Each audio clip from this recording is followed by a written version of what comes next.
Daughter एक video game खेल रही थी और तो कुछ वीडियो गेम्स होते हैं जो आप किसी के साथ खेल सकते हो, कोई अननोन स्ट्रेंजर के साथ आप खेल रहे होते हो। आप जब खेल रहे होते हो तो वहां से कभी मैसेज आता है, thank you, oh that was great, you are doing so, can you send me a nude picture of yours. குழந்தைகள் அதாவது 18 வயசு கீழே இருக்க ஆணோ பெண்ணோ இருவருக்கிட்டையும் ஆபாச படம் கேட்கறது இல்ல ஆபாச படம் காட்டுறது ரெண்டுமே பாலியல் வன்கொடுமையாகும். குழந்தைகள் தொடர்புடைய பாலியல் குற்றங்களை தடுப்பதற்காகவும் தண்டிப்பதற்காகவும் கொண்டு வரப்பட்டதுதான் இந்த protection of children from sexual offence act 2012. இந்த ஆக்ட் தான் நம்ம எல்லாரும் போக்சோ ஆக்ட்னு சொல்றோம். பாலியல் நோக்கத்துடன் அவங்ககிட்ட ஆபாசமா பேசுறது இல்ல ஆபாசமான போட்டோக்களை கேட்கறது செக்ஷன் 11 படி பாலியல் குற்றமாகும்.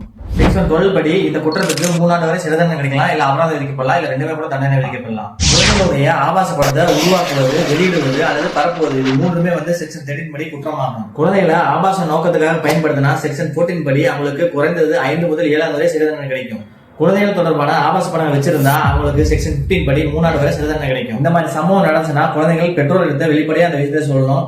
பெற்றோர்கள் காவல்துறையிட்ட துணிந்து புகார் அளிக்கணும். உங்க ரகசியங்கள் காக்கப்படும். குழந்தைகளுக்கு எதிரான பாலியல் வன்கொடுமை எடுக்காம நாம் பாதுகாக்கணும். இந்த மாதிரி பயனுள்ள தகவலை தெரிஞ்சுக்க நம்ம பேஜை ஃபாலோ பண்ணுங்க. தேங்க்யூ.